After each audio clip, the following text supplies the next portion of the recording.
It has been such an exciting career, and this is a really exciting place to work, being in the market, doing deals. That largely still happens, but when I was growing up, we were in Lloyd's every day, trading live, and that was always hugely exciting. Welcome to the Leader's Edge podcast. I'm Zach Ewell, podcast producer here at Leader's Edge. In this episode of our Personal Lines podcast series, Associate Editor Chris Hann interviews Lucy Clarke, President of Risk and Broking at WTW. Clarke shares how her, an American, ended up on the other side of the pond in London, England, what has kept her in the insurance industry for over 20 years, and shares some influential business mentors who inspired her. Give it a listen. Okay, we are here today with Lucy Clarke, the President of Risk and Broking for WTW in London. Lucy, thank you very much for being here. Sure, thank you for having me, Chris. You told me that you grew up in Houston, but you have been in London since college. So I have to ask, what brought you to London? In college, I had worked as a secretary in a kind of a local company that turned out to be an insurance broker. Anyway, but I was a secretary there during college, and they offered me a position to go to London and work for a year and then go back there. I originally said no, thank you, because I couldn't imagine why anybody would want to leave Texas. And but I went home and told my parents that I got offered to do that. And so basically they made me do it. It's not like I'm super adventurous or anything. And so that's how I ended up coming here. And what has kept you in London? I've had some great jobs. I got married. I had kids, and all my kids are here. And so, yeah, life. You you married an Englishman? Yes. Oh, wow. Okay. All right. And are you living in London? Yes. Yeah. Okay. In London. What is your favorite part of London? Your favorite part of living in London? I think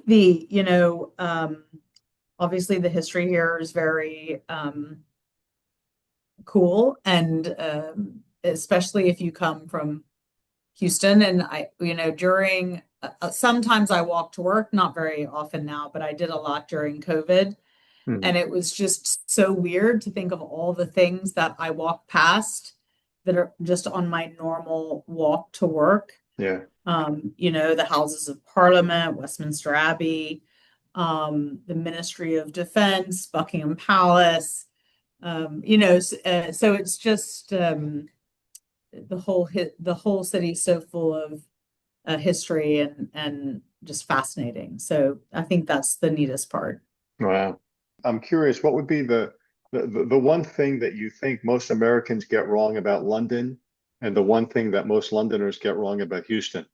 Well, what do Londoners think about Houston? I don't know. I mean, I probably have a little bit of a more romantic version of Houston than a normal person would, especially an English person.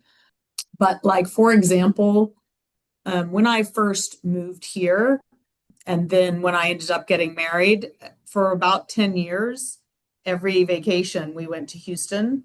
Okay. Until after about 10 years, my husband was like, this is not a place where people go on vacation. This is not normal. This is, and we weren't just going to Houston, like we were going to Houston and Galveston. And I think that most English people do not consider Houston a vacation spot. What do Houston people get wrong about English people? Oh, I think that I'd probably say that English people are maybe a little, I don't know, laced up tight, and they're really not.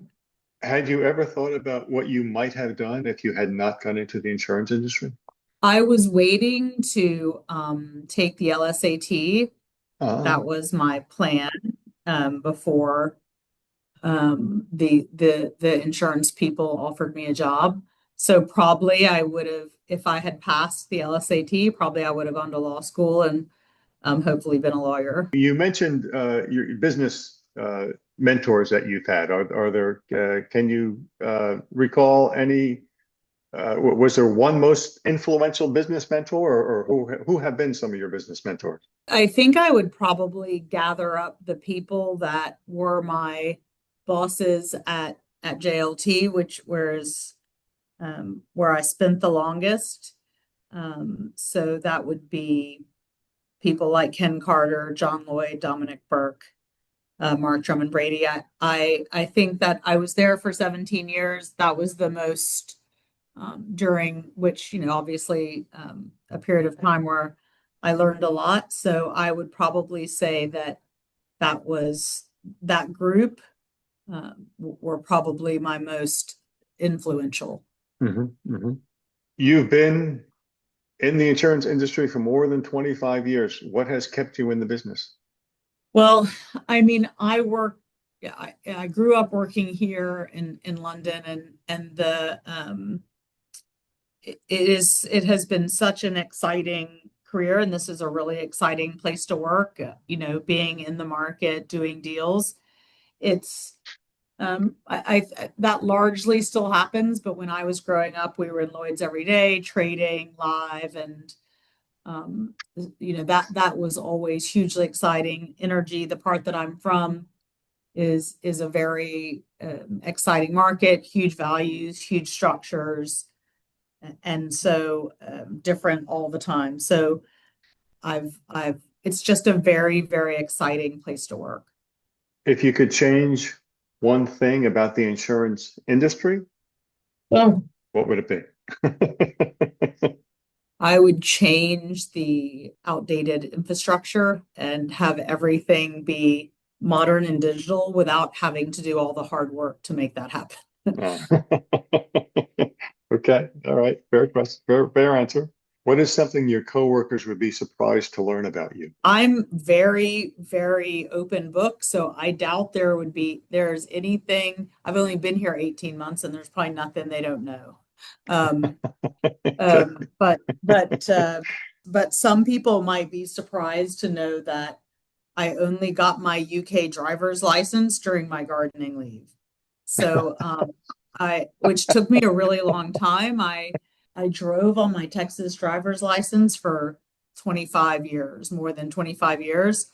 And when I gave up my American citizenship, so I needed to get a UK license, and I hadn't really thought that part through. So it took me a while to pass the test. So, but I have managed to do that now. So certified UK driver. You gave up your American citizenship. Yeah. Tell me about that. I mean, I gave it up probably about 10 years ago. I don't live there. My kids aren't there. It's a very complicated thing to be an American citizen and file 2 sets of tax returns. And it also means your kids have to. And so you have to monitor your travel. It's a really, really highly administrative thing to have to do. And I just thought that I'd done it for a couple of decades, and I wasn't planning to move back. So I just changed my citizenship to UK. A question I ask everyone in these personal lines interviews, since we're doing this for Leaders Edge magazine, what do you think gives you your leader's edge in this business? What makes you an effective leader? Well, it's not hard to understand me. I think I'm a pretty straightforward person and a pretty clear communicator, or at least I aspire to be. And so I think that's very important in terms of, I think a lot of communication today is, I would have no idea what some people are saying when they're communicating with tons of corporate jargon, and I try to just strip it back and be clear about my message. Lucy, I'm going to let you get back to work. Well, thank you, Chris. It's nice to see you. That was Associate Editor Chris Hann interviewing Lucy Clarke, President of Risk and Broking at WTW. I hope you enjoyed it.